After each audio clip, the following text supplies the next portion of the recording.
Welcome everybody to another developer cast here on the Game Wisdom channel. I am of course still Josh Blazer, and we have a great one for you tonight. We're going to be talking to an author and developer who is currently doing the Kickstarter for his game Imperium Omni, which went up as of yesterday and has already secured at least its base funding. So he's here to talk a little bit more about the Kickstarter as well as future plans. So please welcome to the cast, Matt Thomas. Hi, everybody.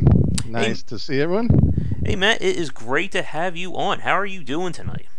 I'm very good. I have a technical question for you. Sure. If I'm trying to watch the cast, I hear you in a delay, so it makes it... You can mute the YouTube volume, and that way you can just hear me via Skype. Got it. That makes sense. I know the YouTube usually has a good, I think, like 3 to 5 seconds delay from what you're seeing, which is always fun when you're trying to watch. I know, but we certainly have. We're good. Awesome. All right, but we certainly have a lot to talk about. For the people coming in live, we're going to shoot this to be probably around like an hour or so, give or take. Probably won't be much longer than that, because Matt is certainly busy with the Kickstarter.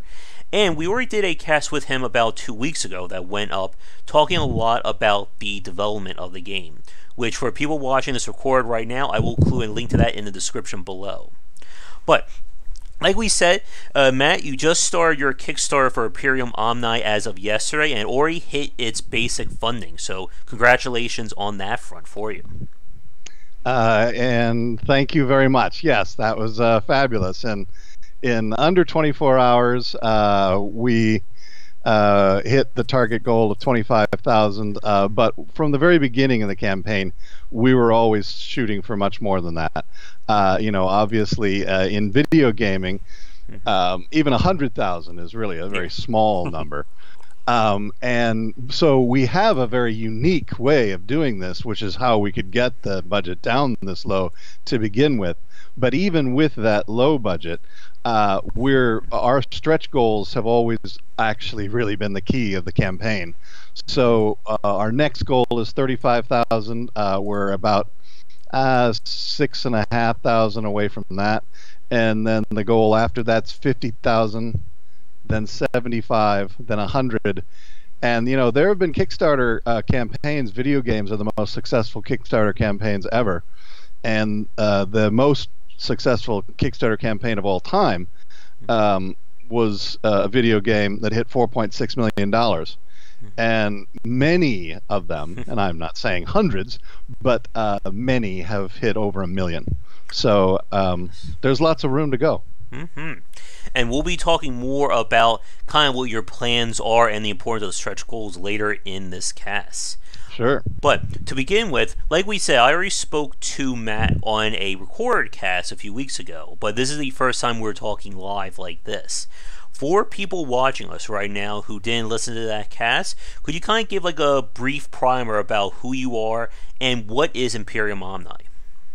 Sure. I have been a gamer as well as a game programmer virtually my entire life. I played the very first computer game, role-playing game basically ever, called Zork. That was a text-based game that I played on our college computer system. And at the same time, I also coded my very first video game on an Apple II computer. So I have played everything, basically, from all the way back then, the old Wizardry and Baldur's Gate and Bard's Tale, all the way to everything in the modern era. And what I've been doing that whole time is I've been designing what I believe is like kind of the ultimate video game in my mind, the ultimate role-playing game, as well as I've been writing it. So the novel Imperium Omni, which is I tell people just to think of it in terms of like Game of Thrones. So Game of Thrones was a book, of course, first before it ever became a television series, and it's hard fantasy is what Game of Thrones is, and that just means it's a grittier approach. It's it's not as fairy tale. There's lots of very, very real stuff that happens in it. And this is similar in that sense. It's perhaps not quite as gritty as Game of Thrones. But one thing similar, Game of Thrones, is supposed to be, I think, a 7-book series. Imperium Omni is a 4-book series. So the first book, Imperium Omni Captain's Edition, came out in 2016. It's on Amazon now. It's got, I think, 24, 25 reviews. I think we're at about 4 stars. And we're getting more because, now people are talking about it. People are reading it. So people have been reviewing it. There was a quiet period there while I was basically designing the game. And so now there's renewed interest in it, and lots more people, of course, are going to visit it and picking it up. So Imperium Omni, both the book and the game, were designed together as one thing. They each have different ways, of course, of expressing it, but we call the company Storytellers Entertainment because that's what I am. That's what we are. We're telling stories, and so one way to tell that story is through a novel. One way to tell the story is through the video game. So, in a way, I even call the video game an interactive novel. But it's a role-playing game in the classic retro sense, and how we got. Why it's so unique is that one of the things, and the reason that it can be so much less expensive than a major, full-star title like Fortnite or something, is that we're using a map-based interface. It's not purely map-based. There's all kinds of animations in it, but in fact, even the map, of course, is animated. And if you watch the video of the trailer on the Kickstarter campaign, you'll see at the last 2.5 minutes of it is more or less a demo of some of that, of basically the actual functionality of the game. And so that's one thing that makes it unique, is that real explorers would have regarded maps as probably their key piece of, exploring material, the critical to their own success, and that's what we go to. And so using the map-based interface, you can move your cursor around and explore places sort of cursory, use your cursor to explore cursory, to explore at the higher level. So you see kind of a little picture, and you see a thumbnail, and then you can get some more info on it, and that sort of thing. And then when you go into like these particular villages or a setting or wherever, you'll also see more complex animations. If you go into there's a sample in there. You go into the alchemist shop, you actually see an alchemist behind his counter and his glowing little ball. So that's so Imperium Omni is the evolution of taking this novel, a 650-page novel of reasonably gritty fantasy, and putting it into game form. All right. And for people watching us live right now, just to elaborate for them, in terms of like the general combat, it is going to be, I think we said it was going to be turn-based, is that right, as like the bulk of the combat system? Well, there's an aspect of that, yes. That's going to be, if anyone's played, and there's a couple of games that do it, like Dragon Age, you can basically set the combat into a mode where you issue orders, if you will, and then you then kind of press go. So and you can also just stop it. So there's an aspect of that that's going to be turn-based, and then of course the map overall is obviously effectively turn-based. Yeah. And on our previous cast that we did just audio-wise, we talked a lot about general like RPG design. and kind of like your thoughts on it. And again, for people watching us, that will be included in the description below. So, with Imperium Omni, as you said, and I wanted to also bring this up for people watching, that when you were designing the game, you were also designing concurrently with the book or your novel as well. Because I remember from our previous cast, we spoke about how there's always that challenge with adapting a project from one medium to the next, and there's always that kind of like those rough edges that can sometimes come up. Yeah, absolutely, and that's why there aren't that sort of thing in this one, at least in my mind, because I'm never trying to pigeonhole one thing into another. They're both different ways of expressing the same story. So, and because I was building it at the same time, is when you read the book, it is written in such a way that somebody who's not a gamer can enjoy it just as a fantasy novel. That was certainly the intention.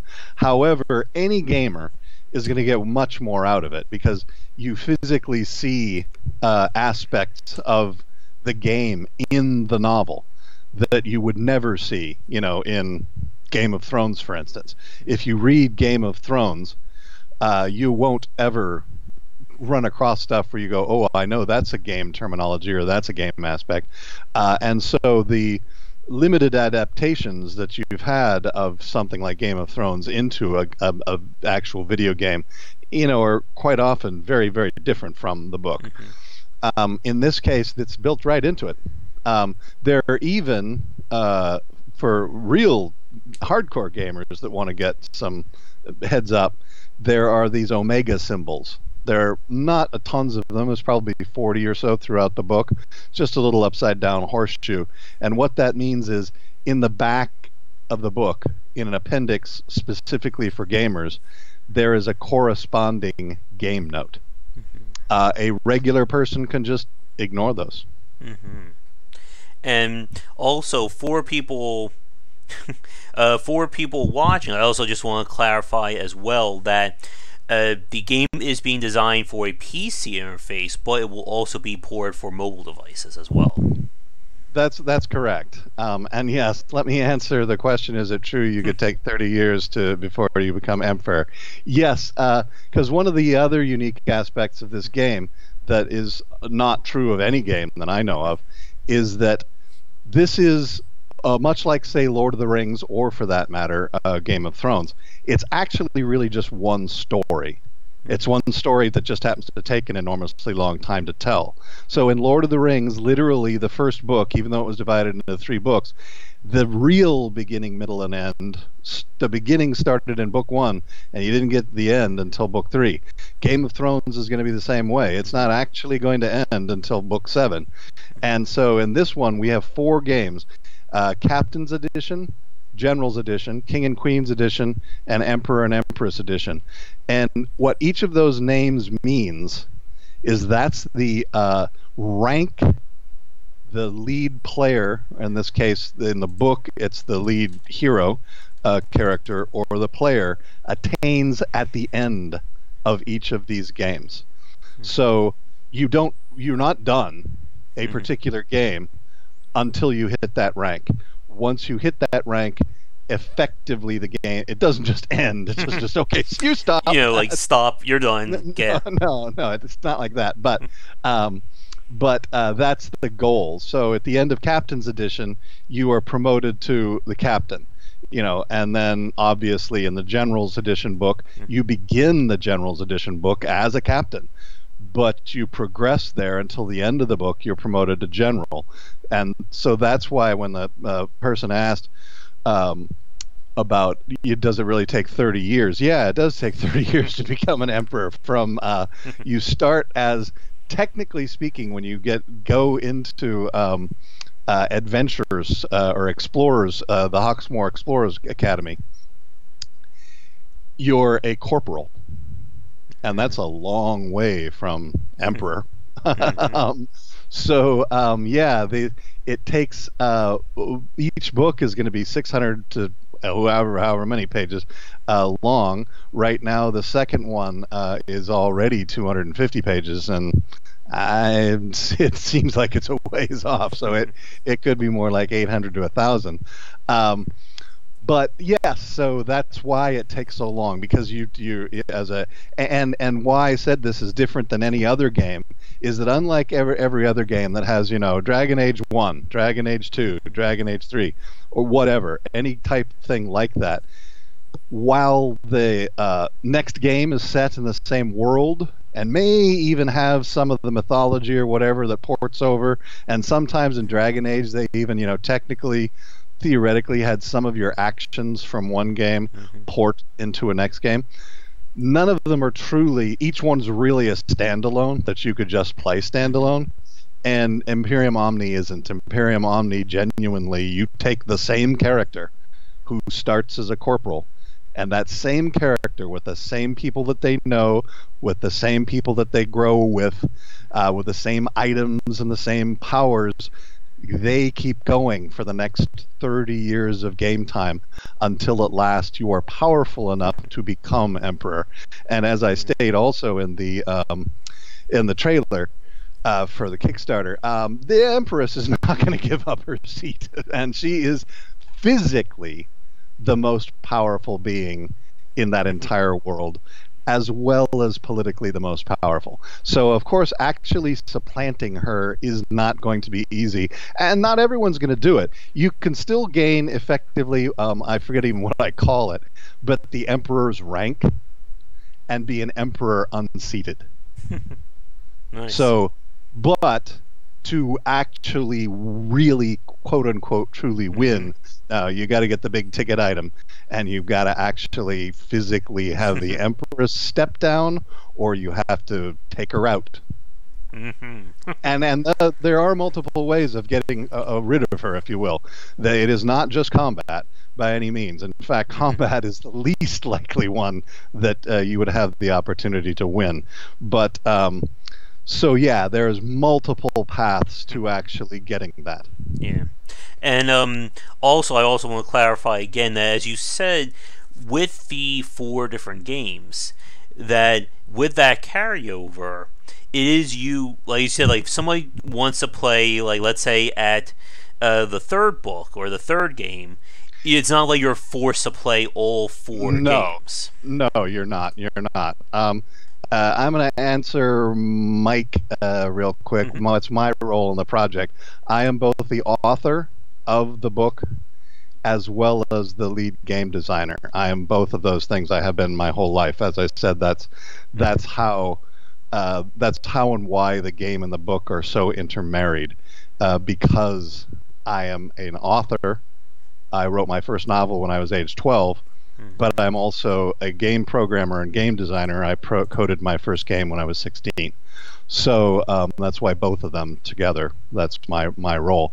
As for your question, if you don't have a carryover character, so if you start playing in book 2 or book 3, perfectly fine. What you get is, the game asks you, do you have a carryover character from a previous game? If you say yes, it'll search your drive and it'll find it and it'll load it. And it really will be that exact same character. Same abilities, same story. Yeah, absolutely. And if you don't, then you will go through kind of a different character creation process, but one that will create a character of that. So if you start in General's Edition and you never played Captain's Edition, you will start out as a captain. And so it's kind of there's probably going to be people who want to do that in a way just for fun, right? Where they're like, oh, I do have a character that I do want to keep playing with, but it'd also be kind of fun to make a brand new character of that level. So I could pick a completely different path if I wanted, and hand customized every single solitary skill and ability and all that kind of stuff. So yeah, there's gonna be people who are gonna want to play even though they've got both of them. But obviously the reason as a storyteller you really want to take that original character from beginning to end is because, well, that's the way you read a book. Yeah. And I do have a question to follow up on that regarding making those choices matter. But Draken asked us a few minutes ago, is the game story narrative-based or system-based? I think what he means is, like, Are we following like a linear series of events regardless of our character, or will our character be able to kind of impact the overall story based on what abilities you take, what things you do, stuff like that? Yeah, it's a very, very valid question. And I've had other people ask this as well. One of the early interviews I did, someone said, "So wait a minute, doesn't that mean if somebody reads the novel, they know exactly what happens in the game?" And I said, "Well, yeah, that's true. I mean, it is. It is kind of like reading a walkthrough. So it is, spoiler alert. However, yes, as you, the actual character, you're telling a story too. So when you're playing, you are totally influencing it. But most of the key events that occur in the book, the player is going to experience those events. Whether the events turn out the same way as they turn down in the book, that's a different story. For instance, in the book, the lead character, Shadow, the half-elf, he's a half-elf mage. He partners with, both physically as a adventuring companion, but eventually as more than that, one of the other members of this Changers group, which is a very unusual group, almost of anti-heroes, and she's a member. Now that relationship is a key part of the book, and it will persist until the very last book. I can't really necessarily tell you that she will or won't die in that process, but at least his affection for her will continue. And yet, as a player, you are by no means forced into that particular relationship. One of the things that is most interesting about this is that we have this whole, and that's going out via press release right now, we have this whole relationship AI where when you, the player, encounter anybody in the game, you can create a relationship with them. And I don't mean a love relationship necessarily. I just mean a relationship, friends, enemies, lovers, whatever. But in most games, 90+% of all of the characters, the NPCs you meet, are meaningless.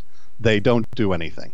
They're either there as window dressing, or they're there only for a particular purpose, and they may interact with you, but it's a very pre-programmed interaction, and that's just what they do. In Imperium Omni, that's totally different. Every character, no matter how big or how small, every one of them has a reaction to you, and every one of them you can accentuate that reaction, you can alter it, you can change it, you can grow it. So in Imperium Omni, when you encounter somebody, it's really it sounds more complex than it is, but it's like a DNA strand that we have inside the game, and that DNA strand corresponds to a character personality complex strand, a CPC strand. That strand contains all of your basic information that would be normally visible about you: your race, your class, your alignment, your where you're from, that kind of stuff. But it also contains literally like a personality code, if you will, and that's like, are you intuitive, or are you an intellectual, or What's blah your blah. astrology sign, that kind of thing? Yeah, that's exactly. So that whole complex strand is matched to the strand of any other entity you encounter, and those entities then have a measurement on 4 scales of love, affection, generosity, and now I even forget the other one. But so this reaction is something that you can tailor. And I don't mean just manually. It's just like, so if somebody meets you and they're purely neutral, by your actions and your interactions with them, you may be able to boost them until they become friends. You may also make them terribly angry until they become enemies. So one of the key things about the whole game is that, like, the highest reward you can get for this relationship factor with somebody is in true love. So these four measurement bars, if you actually had 100% on all four of them, which is very, very, very, very difficult to achieve, if you get that, you get huge experience rewards. By the same token, if you had an enemy that was at true hate, they had 0% on all of those against you, and you defeat them, huge reward. So, yeah, it's one of the other aspects of the game that's so interesting. All right.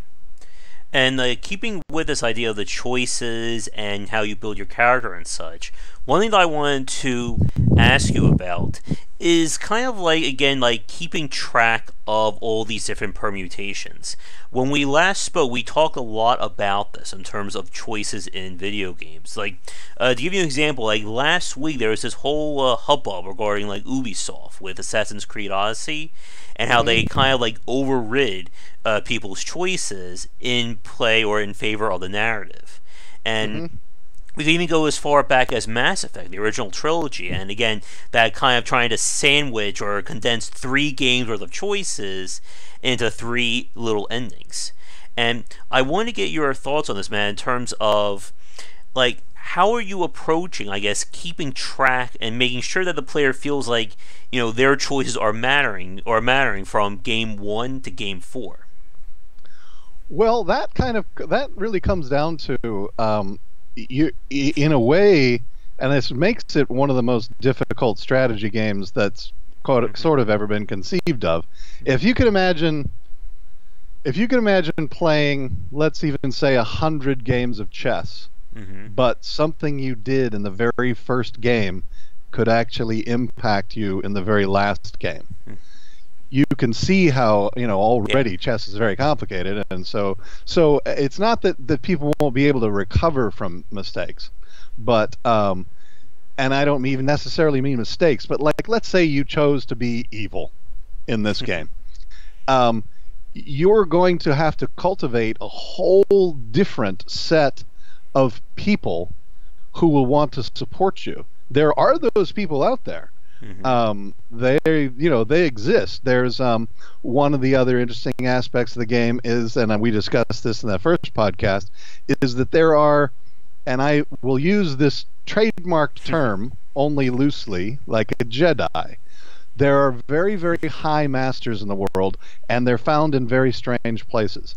In this case, they're found in guilds, and by becoming a member of these specific several guilds, you can learn those incredible powers. Well, there's a separate guild for each of the different general types of alignment: neutral, good, or evil. So there are these people out there, but I'm saying that you're making a choice. So if you made a choice early on that you're going to be evil, you know, it's a different path to the top, obviously, than if somebody who chose to be pure good. So that's why the player will experience a different set of outcomes than happen in the book, and yet the book will still be educational to a player, however they choose to play the game. The book will still be, because you can still say, oh, but still I know that this particular event is going to happen, and then it's just, how do I deal with it? And I'm sure you've already thought of and have in place plans for, like, the player, as you said, not basically writing themselves or banging themselves into a corner. Like, let's say in game number 2, I choose this skill, and I realize that, let's say in book 4, this skill doesn't work, or it's not helping me out anymore. Am I, you know, completely SOL at that point, essentially? No. There's going to be ways around that. For one thing, like right in the beginning of the game, we'll allow people to play for a while and then change. So you will actually be able to experience some of the game before, like, you know, if you choose crochet as your key skill, and you put all of your points into crocheting, well, you probably would make a large sum of money from all of the delightful throw rugs you can manufacture, and you could be the world's greatest crochet, player. But in the very end of the game, when you're up against the Empress, sure, throwing a whole bunch of rugs at her may not be the most effective way to beat her. So yeah, there will be some opportunities for that, basically to revise your skill set, but they'll be well controlled. Yeah, now people have got to be aware that there are consequences to what you do and what you choose. So we'll try to tread that fine line, because you can't realistically give people other than this whole idea that I told you. You can just abandon your original player if you wanted to. When you start the next game, you can just say, I don't have a player from a previous game, so let me make one right now that's of the equal rank to whatever the beginning rank is. Then effectively you get to do that. You get to custom tailor that character for your whole game experience.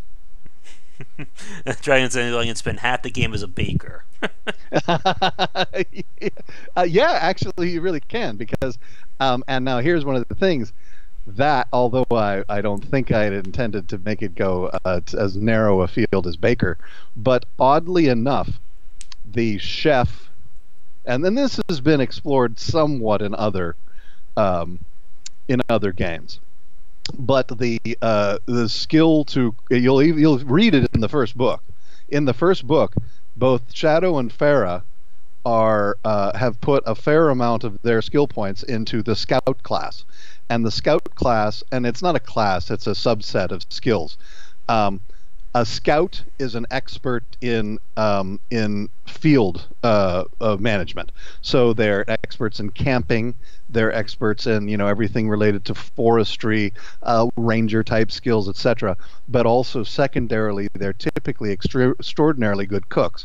And what happens is those create serious buffs. The more your camp experience is restful and reparative,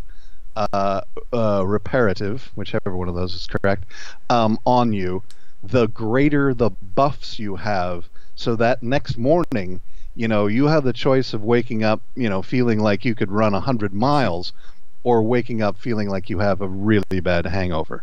And so, oddly enough, somebody who creates the ultimate baker, they're not necessarily going to want to trash that skill, because they're the ultimate baker would make some amazing foods that would be such a huge buff for themselves and for all of their comrades that you'll have people coming from miles away going, I need this guy's cupcakes. There we go. Another question in chat. I think we may have answered this one, but to elaborate, the decision to let you start any book was present from the beginning, or was it introduced later on while you were developing? No, that was always that always existed, because I myself, remember, again, I'm a game player. I've played everything, and I play it because I enjoy it.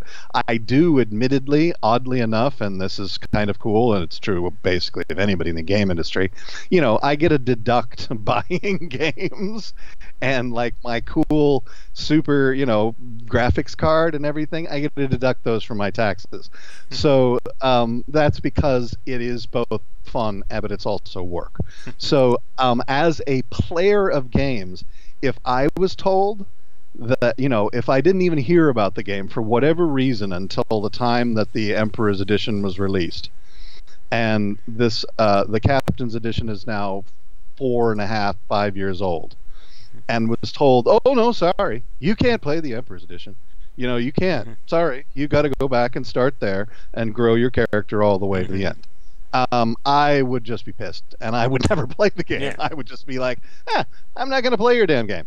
And of course, as a business owner, but also as a game player, I don't ever want to do that to anybody. I don't want to say, I want you to have a reason to not want to play my game.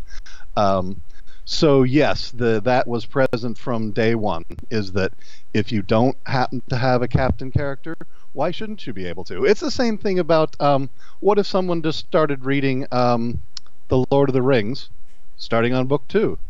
The book doesn't say at the front, no, you must put this down, you must go back, you must buy the first one, and you must read all of it before you can start reading this. No, you can start anything. It's also just like watching television shows.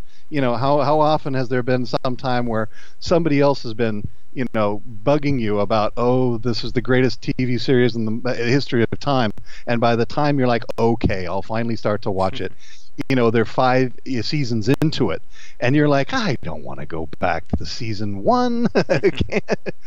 Yes, I did watch Lost. And actually, I was one of the people who loved it and watched it from literally day one, and I stayed with it until the end. But had I been one of those people who hadn't watched, I would have told them the same thing I was told when I kept telling people, "Oh, you got to watch Lost; it's the greatest thing in the world." I would also have. They also told me, "Well, I'm not going to go back to the first episode. That's ridiculous."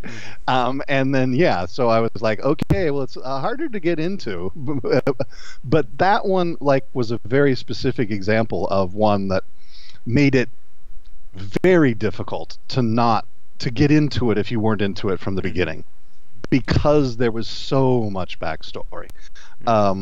This one, I'm not gonna, as I said, I'm already 250 pages into the second book, and I don't do a lot of backtracking, but it's got to be enough that somebody could start there. Mm-hmm. And Jan Shveg asked in chat, in terms of the controls and player view, will it be like a first person like Skyrim, or more like an isometric style, or something else? It's something else. There's 2 styles, really. You could kind of compare the view. Literally think of it, as I said, as a map. So when you're looking at a map, what do? You are looking at it more or less from the top down, so not really isometric, and you're examining it, and you're interacting with it. And so in this case, unlike just a regular map, when you say I want to go here, in effect it brings you into a deeper map. Now, not everything is like that, because then again, when you step into the alchemist's office, the alchemist, he'll actually show you, have a storefront, and there'll be a guy, he'll be behind the counter, and so then there's a good so if you have not watched the trailer on that Kickstarter link, you really should do that, because that obviously that shows one thing what I'm talking about. But then there are some interactions which are especially combat, and certain kinds of combat, I should say, where it's a traditional third-person 3D, and because we're using the Unreal Engine for the whole game. So there'll be lots of it you won't really know that it's Unreal, because again, it's all these maps and movements like that. But then when you get into the 3D combat, which there is a sequence of that 3D combat in the trailer, that 3D combat was done in Unreal. Okay. And with Imperium Omni, again, with the general gameplay and such, as you said, one of the more interesting aspects is the fact that the book itself is essentially chronically the main events of the game, or each game. Correct. But I remember when we last spoke that there will be side quests or areas you can explore that I think were kind of either just briefly mentioned in the book, or kind of not really talked about, but you could spend more time in. I think you brought up a prison city. Yes. So that's the key one in the book. That if I was interacting with an editor, and this was just a pure book, where it was a fantasy book, an editor would have called me out, especially because the book was 650 pages, on this whole section about the prison. You go to the prison because It's literally a game within a game. It's a city within a city. When you go into the prison, you're allowed to keep everything that's on you, and the way they keep you in prison is because there's this anti-magic barrier that basically robs you of anything other than just your normal strength. And it's also guarded by a bunch of golems, which of course not affected by any form of magic anyway, and they're virtually impossible to beat with just your body. So people are shunted into here, and it forms a whole society. And so inside the prison, there's this whole society. And so there is a part of the book, which isn't really that long, but it's probably 20 or 30 pages, where you go through, and this comes from one of the guilds, because you've joined your Jedi guild, your Super Master guild, and your particular guild sends you on this quest, and that quest is to be intentionally arrested and put in prison so that you can help somebody in the prison, and you're given a way out rather than your sentence. But yeah, in the game, you could completely ignore that quest. You could just choose not to do it. You could also choose to spend a lot more time in there because it is a game within a game. And you can end up going there by accident, by doing something silly that you're caught for and you're convicted for, and then you go to prison. And then the bonus feature is that there are abilities and places where you can pass time rapidly. So if you're actually put in prison, and you really don't want, or you play around in the prison environment for a little while, and then you just decide, okay, I'm done. I would like to go back to the real world now, or the outside world. There's effectively a button that says, pass the time of my sentence, and you may have an encounter or something during that time, but it'll rapidly pass that time. Yeah, and conversely, there's stuff that's just going to be in the game that never was even mentioned in the book. Now, one question that I have for you, man, that I was thinking about, with regards again to the fact that each game, again, is following like your different ranks, your different promotions. In terms of like the player growing in power, is there like kind of like a hard limit in terms of how strong someone can get in like a respective game? Like if I'm in the Captain's Edition, can I, by just some strange amount min-maxing and grinding, become as powerful as like a general before I even get to that book or that game? Not as a general, no, but that's interesting. So one thing I want to real quick answer the question: are there any companions you control? Yes, there are, and that'll be an interesting. I think of that also as very retro. So that's going to be a very retro game where your companions, will be these persons that travel with you effectively, even if you aren't seeing them physically traveling with you. And like some of the other games, you get to choose and have different companions at different times. As to can you progress, that goes to the question of, does the game just stop once you hit captain or general or whatever? No, it doesn't. But it also doesn't let you truly progress. You can't ever get to the next rank, not in the existing game, and that's obviously because it would cause an imbalance in the story and the game. If you could just keep playing Captain's Edition until you were as powerful as an emperor, and then you step into the General's Edition, and it's like, well, might as well promote me from captain to 5-star general right now because I'm already more powerful than any 5-star general around. So what happens is it's more of one of those things that real game geeks, for want of a better word, as I certainly am one, the amount of experience you gain for doing something continues to decrease. So you will. So let's just say, just for a number, that 100,000 experience points was the limit that you would hit when you got to captain.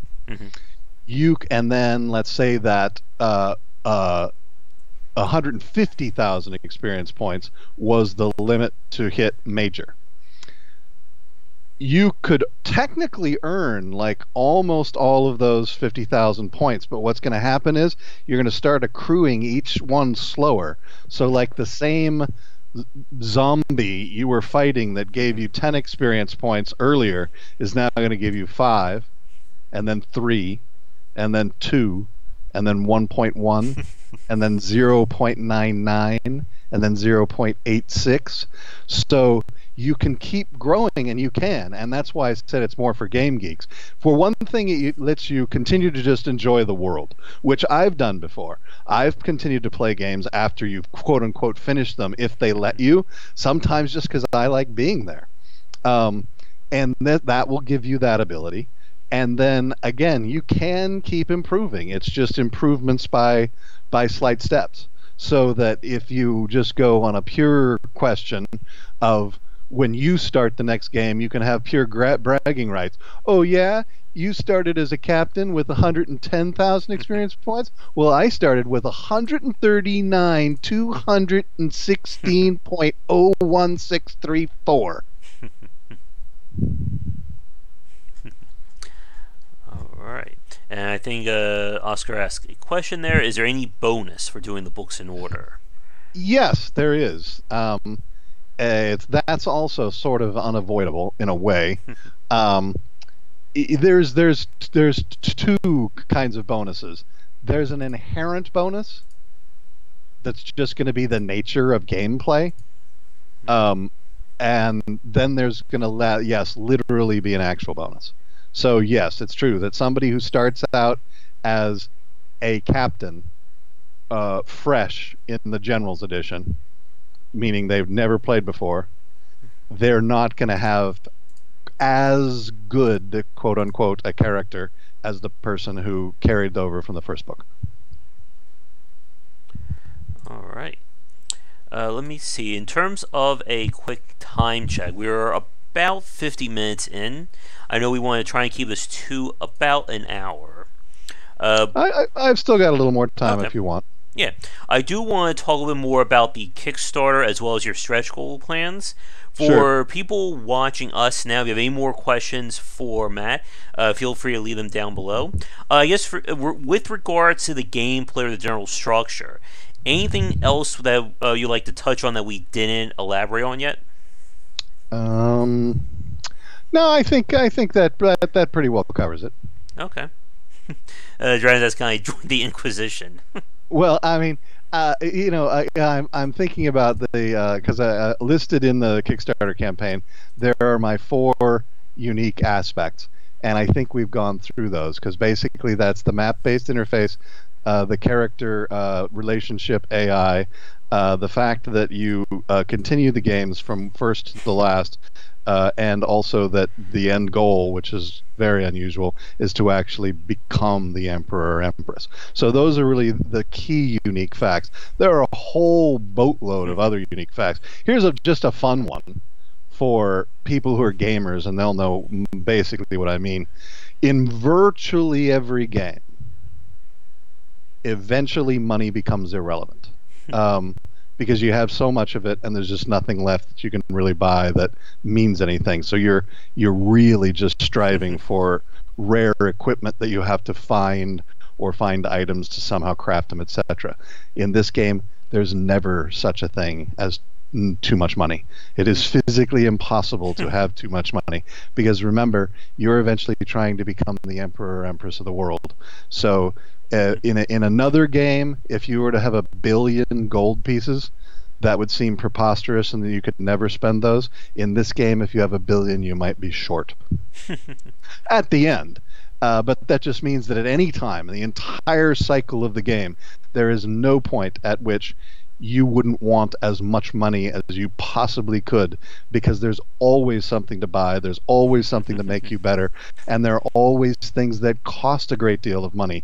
Like, for instance, if I was going to say Skyrim is one of the perfect examples that I was thinking. Skyrim was a great example of where eventually, and it didn't even take that long before the money was completely irrelevant, and it no longer meant anything to you. Like one of the things that you can do in this game is you can actually create your own villages, which of course a village can become a city, which can become a megalopolis, and you could create it yourself. Imagine how much it costs to make a megalopolis. Now, you also would earn a great deal of money through a well-managed megalopolis, but it costs a great deal. So, I mean, imagine building a full-size shipping port. How much would that cost? You know, that could be 100 million. And it's like, well, boy, then I need 100 million. Well, you better go out and get it. Yeah, I would say that that's a throw in. That's a fun one for people who know gaming, that in general money becomes irrelevant. In this game it never does. All right. And I guess one other point I don't think we touched on, in terms of length for each game, like what are you aiming for in terms of, like, you know, how many hours someone would be spending? Well, and we're talking a full game here, because that's sorry, there is one key element that I forgot, and it's right in the title on the Kickstarter. Even each game is serialized. So, like right now, the only people I know who actually do serialized games of any kind is Telltale Games. So if anybody's played any of those, one is Game of Thrones, the other most famous one of theirs is Walking Dead, which I think they're great. They are kind of closer to choose your own adventure stories. You know, they're not real role-playing games at all, but I still enjoy them very much. But those are was Telltale Games? Oh, yeah. It doesn't exist anymore? Oh, they're kind of in deep trouble right now. Oh, that's too bad. I didn't know that, and you know, I should have guessed, because I'm one of the people who liked their games, and I kept trying, because they still have a website, or at least they did last time I went, and I was still going like, I want to buy the next Game of Thrones, I want to buy the next, and they were never providing them. So yes, I should have guessed that, therefore they were going south. But anyway, so why ours is different than theirs is because each of these parts was built as a part, so that the first game is in 6 parts. You'll read them right in the book. It says the prelude is part 1. Then there's this, you know, second part, and that's when you go out of this first area, Pendlehaven Valley, and you're exposed to this second area, Marchland Fields. And then the third part starts in the largest city. So this aspect is one of the things that keeps the game going. It also is why we can do what we're doing in the Kickstarter, to take such a small amount of money, because the small amount of money is to do the only part 1. Then the stretch goals, which we're now talking about, get into doing part 2, part 3, part 4, part 5, and part 6. And so the real end run, anybody who participates in the campaign above, I forget what the dollar figure is. It's, I think, either the $30 or $40 level, something like that. You get all of the parts when they come out, so you're buying all of them. In the future, yes, when they're all released, somebody can buy all 6 of them all at once, just the way they could with the Telltale games once they were all complete. But you can also just play them one at a time as they come out. And when you do it that way, there's a similar type of thing where, you know, you hit the end of your part, and then you're still able to play around, just like I was talking about in the long term. So total number of hours, I would still say would be at least 60, probably more like 100, because I would think each part is around 10 hours. Okay. And some of them get more complex, of course, and so they take even more. All right. And I think that is a really good segue into talking more about the Kickstarter, what's going on with that, and that will probably be where we'll wrap it up afterwards. Sure. If that's all right with you, Matt. Oh, imploded due to bad management and overambitious. Well, and that's also, well, I can only say we don't intend to do that part. And I'll tell you why. I'll tell you why. That's because I've been around and know this sort of stuff. You know, I've been in the game industry, and I've read all of these, you know, deconstructions of how companies fell apart, etc. And believe me, I'm going in advance with that clear intention that, we're not going to die because of that. If we die, it's because people don't like the product that I made or we made. And I don't think that's going to happen either, because I've spent all my life pouring all of my money into playing games like this that I love. So I'm going to be making a game that I would love to buy. So I'm basically thinking, since my thinking is along other people's lines, we should have something here. In terms of the stretch goals, so the Kickstarter campaign in less than 24 hours hit its target of 25,000, which is a fantastic. It was 400 backers and 25,000. And at this exact microsecond, what are we at? Let's see. 27,497 and 449 backers. And I've still got a lot of other tools in the chamber to get this going in a big form. So there's much more that's coming out. And so the 35,000 goal, that's only 6,000 away. I would really hope and expect to get there within just a day or so. So what we're really looking for, and that's the 35,000, is to really add more stuff, more good bits to even the very first part of the game, the part 1. Then at 50,000, we're branching into part 2, which is the whole the Marchland Fields area. So that's literally, if you read the book, labeled part 2, from the beginning of that word until it says part 3. And then in part 3, that's where you really get to the huge city, and that's at 75,000. That's where Sashire is a fascinating city. It's completely unique.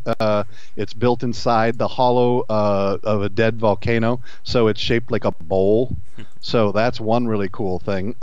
So the actual houses and everything, go up along the edges of the bowl, and then there's the whole bit in the middle, and that's where everybody is. So it's it's the center of the empire, for one thing. So the Empress is the Empress Alyssa of Sashire, the Sashire Empire. And so that city is where she lives, and that's where a lot of the deeper stuff starts to happen. And seriously, the Sashire in and of itself, you could make an entire 60-hour game of if you wanted to, because there's so much in that city. And so then the 75, the 100, we go from there. And as I said, there's no upper limit here. Kickstarter campaigns for video games have made up to $4.6 million, and there's been quite a few of them that have made $1 million. So us hitting between 100 and $1 million is not. We still have 29 days to go. This was only the first day. So let's see where we can go from here. And so I do want to clarify a few points regarding the stretch goals in the Kickstarter campaign. So right now, with the amount that you've gotten at 20, right now we're at just over 27. So that, for people who buy or will invest now, or pledge, they'll get basically part 1 of the first book. That is correct. Okay. And then from there, as you said, with 50,000, 75, 100, that's going to be unlocking 2, 3, 4. And I remember from our last chat, I think you said that you are planning, obviously with each Kickstarter succeeding, that you will be returning to Kickstarter for book number 2, book number 3, book number 4. That's absolutely correct. Yes. All right.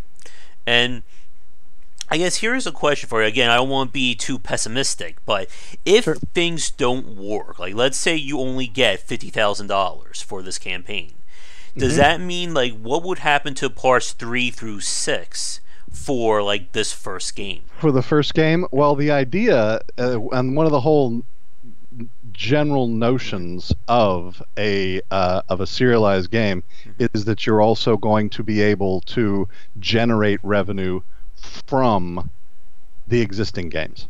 So for every part that we make and sell, we have revenue to make the next part. So it is not just solely a Kickstarter world. And then secondarily, I in addition to all the other things that I do, I'm also a technology entrepreneur. Um, and so I own several technology companies and own several patents on very high-tech animation-related technologies. And so I have a great deal of experience with external funding. And so there's plenty of opportunity. In fact, as far as I know, I may have invented the idea of going to venture capitalists and getting them to fund games. Because when I originally did it, I was told that'll never happen, it'll never work, no one will ever do that. And of course, within several years after I suggested the idea, other people actually went out and did it and have had successful venture capital funding. So yeah, I don't look to just Kickstarter alone, nor even to our recurring revenue. All right. And I have a few questions for you about like the overall Kickstarter. Like I'll ask developers when they come on for these kinds of casts. One that I'm curious about, how long... Oh, let me see. I was just saying, can I have a job? Yes, we actually will, of course, be interested in people who are very active and interested in the game industry. But yes, go ahead about the Kickstarter campaigns. What I was curious about was, how long did you spend planning the Kickstarter out? Oh, only about 2 years. Yeah, basically concurrent to when I was writing it. After about, I suppose I published it. So after I published the book itself, I had already begun then working on the Kickstarter campaign. So that literally was in sometime in 2016. All right. And that took, I took a Udemy study course that was literally called like how to make $100,000 in a Kickstarter campaign. And these are from people who had done it multiple times. So, one of the reasons I'm here with you is because of all of that education that I had. That if I had just gone into this blind, I don't know that I would have ever been clever enough to contact you and get you interested in the game, etc. So yeah, that's effectively part of the whole thing. I mean, it definitely shows looking at all the various rewards you have, and again, your long-form plan with the stretch goals as well. I guess. Yes. Here's a question for you. With the amount of research and the work you've done preparing for the Kickstarter, I guess, were there any major red flags that you saw other developers did that you wanted to pay special attention to avoid with Imperium Omni? Well, it's difficult to like label one. Again, having read all of those postmortems over the years, and a lot of it is just what did I experience. So like one of the things I could just say, and then this is just one aspect, but the whole issue of money. That issue of money, that was one of the first things I ever came up with, was my frustration as a gamer to how money became so worthless in all these games. One of my particular, and it shows I'm rather quirky, games of all time was Star Wars Galaxies. Star Wars Galaxies has a fascinating postmortem. It was the first Star Wars game. It lived for, I think, about 6 or 7 years. It was only huge for about 2 or 3. And they were unique in the sense that they introduced a game that probably wasn't that well planned out and was very, very, very complicated, but it was also incredibly engaging. And they kept revising it so vastly that even though the graphics were the same, you started with each of these revisions, you started playing a different game. Yeah. And so they started to alienate. And I can understand kind of what they were trying to do. They were like, wow, we have 3, 4, 5 million people playing this game, and World of Warcraft has 30 million. We're doing a bad job. We need to get 30 million people. So they're trying to make it like World of Warcraft, and in doing so, their 5 million goes down to 3, their 3 million goes down to 2, their 2 million goes down to 500,000, and I played it until off and on. I did not play continuously. But I played it off and on until actually literally the last day when they turned the server off. I logged on intentionally to be present in this nearly empty giant world to die with it. What that showed me, though, was one of the main things they did wrong was a completely uncontrolled economy, to the point where at the end of the game I had so much money it was absolutely preposterous. And yet money had a huge amount to do with all of their missions, and everything that you were supposed to do was about acquiring money, and yet it was meaningless. So they conceptually ruined a whole part of their game. So that's the type of thing that I'm paying attention to, is not just that, but things like that I've experienced as a player, and I'm like, wow, gosh, if somebody could make a game that great that had 5 million people who loved it, and yet you kill it by just not paying attention and by alienating the people who love it, I'm going to do everything I can to not do that. Yeah. And of course, as you said, with those revisions came massively changing the gameplay mechanics. I remember I only tried it once, and this was I think this was near the end of its life when they added more action elements to it. And it just felt like a very standard third person. I think it was almost like a shooter I was playing at that point. Yeah, no, it was. I totally agree. Yeah, they eliminated all of that incredible rich complexity and replaced it with, like you said, it was very much like just playing Castle Wolfenstein in space. I mean, just playing a Doom or whatever. It was so. That's one of the things, is the game that we're creating here is not that. Is all of it is so much about its unique qualities that it's gonna win or lose on those unique qualities. And if it loses, that's because everything that we're all excited about and we think sounds awesome, if somehow it doesn't execute properly, on me, I'll take it, my bad, but I spent 25 years trying to make this as good as it could be. And if it goes, I'm not going to try to attract another 30 million people. If 30 million people want to play the game, I'm thrilled. But if I've only got 5 million, I'm going to make those 5 million people really happy, because I'm not going to do what I've experienced before and have them alienate me, which is now the players that I've made a game for. All right. And I'm going to issue, I think, a last call for questions from the chat, because I think we'll wrap things up in the next 5 to 10 minutes. So if you have any more questions for Matt regarding the Kickstarter, the gameplay, anything like that, please get them in, because we will be saying goodnight in a little bit.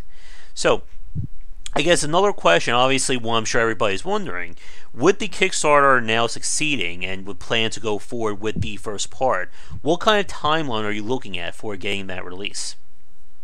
Well, that one's I've given that's another thing that I'm trying to do, is I'm trying to make sure that we don't miss our deadline. So I have given us a great deal of time. That all of the rewards state December 2020. So a normal game development time is about 18 months for something like this, and I've stretched that just some, just by a few months. So if we obviously hit our stretch goals, one of the real bonus features is that the stuff we build for the first one applies to every other one. So there's a whole bunch of stuff that we don't have to do in the second part, third part, fourth part, right? Because it's all already built for the first one. And so what a lot of the extra stuff is content. And content is easier to create with money than time. Yeah. That's just a fact. If somebody gives you $1 billion, you could create $1 billion worth of content, but you can't make 18 months turn into 6. No.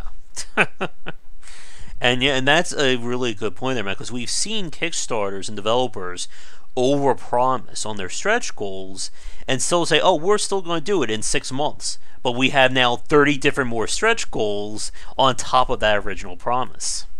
Right, and in our case, will be the simultaneous development is there. With our case, when we hit 35,000, what we're really saying is in 35,000, the core of the game gets built. Mm-hmm. And that core of the game is going to be with the initial content that we have. Mm-hmm. Therefore, it's completely acceptable for us to release that on December 31st, 2020, if we have to make it the last day. Probably best to hit Christmas, though. And then if we put out part 2 4 weeks later, that's awesome. People would be thrilled about that. Rather than saying, oh, well, we're going to hold it then until 2021 or 2022 because now we have all these other stretch goals that we can do, and now we can release the whole thing, in 2024.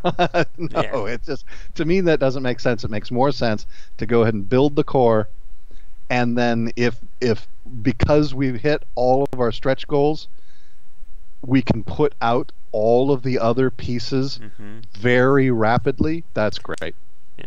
And again, because of the fact that you're developing this concurrently with your other 3 books, it also means that it's not like you don't know where things are going to go. Like, you have that game plan set. Yeah, absolutely. Absolutely. Yeah, I mean, as I said, I'm already 250 pages into the next book, and I clearly know where it goes, where the next one goes, and where the next one goes. So, yeah, that's and each of the next games, none of them alters the user interface by reducing it or completely revamping it. All it does is add stuff. Because I think you asked me the first time, like the General's Edition, do you have to manage troops, right? Yeah, you do. You don't have to do that all in the first book, but you got to do it in the second one. So there'll be a section where that's now a piece of it. But as you say, you're never going to be like completely changing the core gameplay. Nope. Like, it's not going to turn into a real-time strategy game in the Emperor's Edition, essentially. No, and even the general stuff where you are managing troops, you'll have the ability, because we want to do lots of games within a games. You'll have the ability to do stuff that's more like I wouldn't even call it RTS, but maybe a turn-based, TBS. But you can also ominously push the auto button. You can be one of those people that's like, look, that's why I paid for these skills. I've got a very high rank in military strategy skill. I press the auto button. Let it resolve. I don't want to see that. Right, exactly. I guess a few more quick questions from me. I'll then throw it over to you if you have anything final to say. And again, for the chat, please get those remaining questions in now.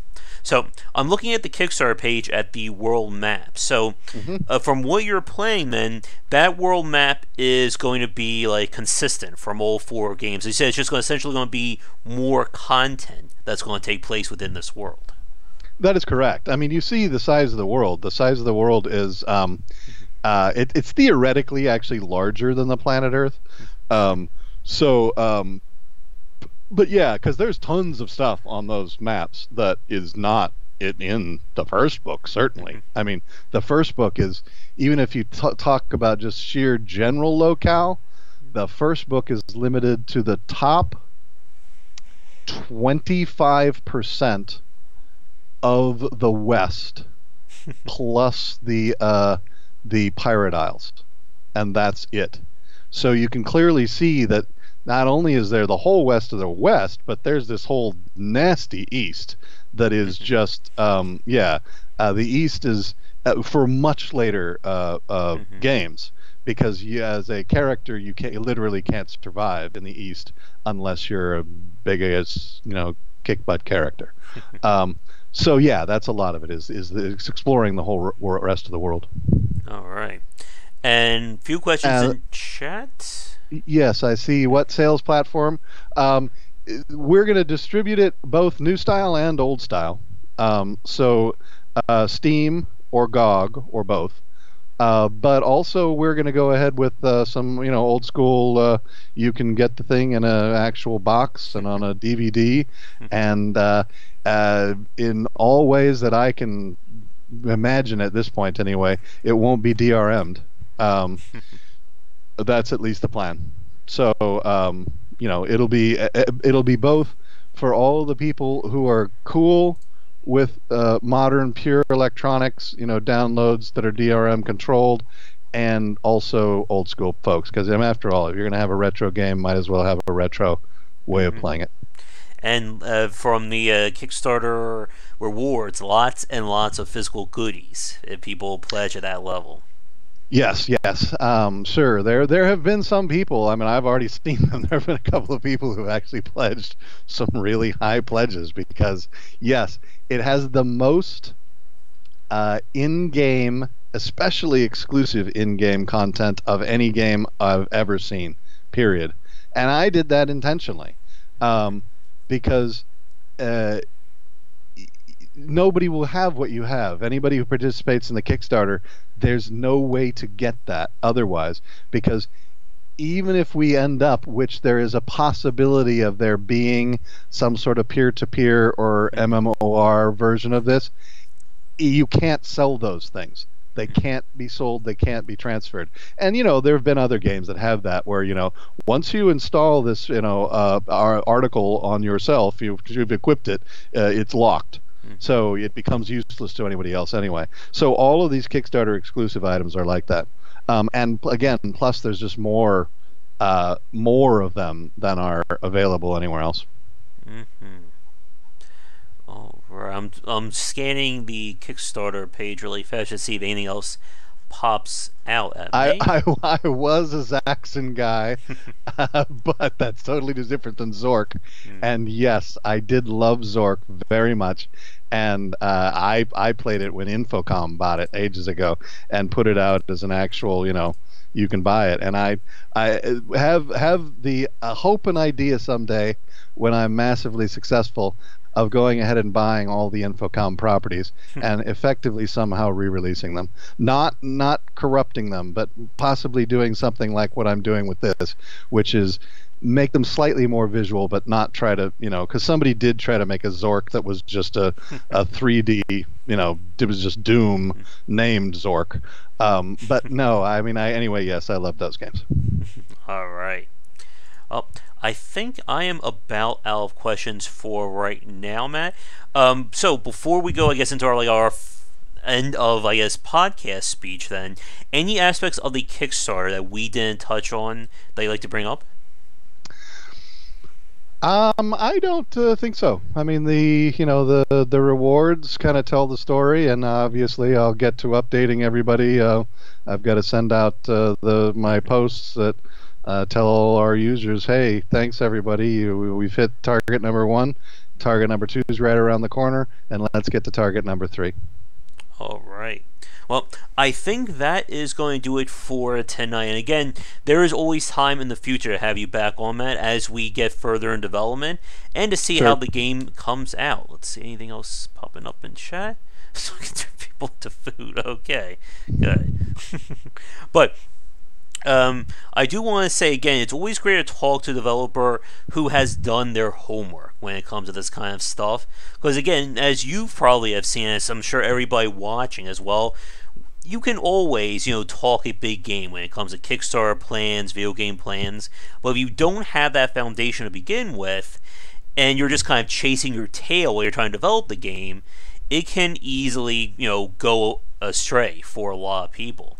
And as you said, you've been dreaming up this idea for 20 years now. You spent about 2 to 3 years coming up with the Kickstarter. So you've put in the legwork, I guess, in a matter of speaking, to get this going. And like we said, you've already hit your first goal, and there's still plenty more time. So definitely best of luck with the rest of the Kickstarter and how things develop with the game. Thank you very much. And thank you for having me on, and thank you for everybody for participating. All right. So my final question for you then is: do you have any final thoughts or anything you want to say to the fans watching for us to wrap the cast up on? I appreciate all of your enthusiasm, because this is what I get now everywhere, which I love it. Obviously it's what makes doing this so rewarding, is that I'm so excited about it, and when I talk to people and I explain it, everybody else gets excited about it. So that's just great. Thank you all. Yeah. And as the people in chat are saying, yeah, it sounds incredibly ambitious. And again, we've heard many things before from developers promising the moon and the stars. And like I said, definitely the best of luck. I think we all want to see this succeed. And as you just said, getting that energy and that momentum or that enthusiasm from the fans can be such a big motivator. Yeah, absolutely. Absolutely it is. Well, and the more people who are excited about it, the more chance that they have to actually share this on their own social media to people who I don't know, right? And actually say, but I'm really excited about this. You really should check it out. And that's how we get to 100,000 or 500,000 or a million, is because that many people get interested enough that they come on and they go, well, why I want to be a part of this because I want that cool stuff that nobody else can get. All right, but I think that will do it for tonight. So, Matt, again, best of luck with the rest of the Kickstarter. For those of you watching this recorded right now, this video should still be going up during the time of the Kickstarter, so be sure to check that out. I'll be including a link to that as well down below, along with our first podcast, where we talk more about the design and RPG layers of Imperium Omni. So, with all that said, we're going to end things here. Before I do my little social media plug, Matt, do you have any places you would like to mention for people to follow you? Well, we've got a Facebook page, Imperium Omni. We have our website, imperiumomni.com, and then my own Twitter handle is at msthomasdesign. All right. And for me, for everybody new watching, be sure to check out our Discord channel link down below where we hang out and talk about game design. If you'd like to get this cast ad-free and a little bit early, check out patreon.com/GWBicer for VIP access. And you can follow me on Twitter at GWBicer. So, with all that said, folks, we're going to end things here. For people watching live, I'll be back on later tonight for regular game streaming. But for everybody else, thank you so much for tuning in. Again, be sure to check out that Kickstarter and come back here for daily discussions on game design and on game wisdom, where we examine the art and science of games. Until our next stream, everybody, have a great night.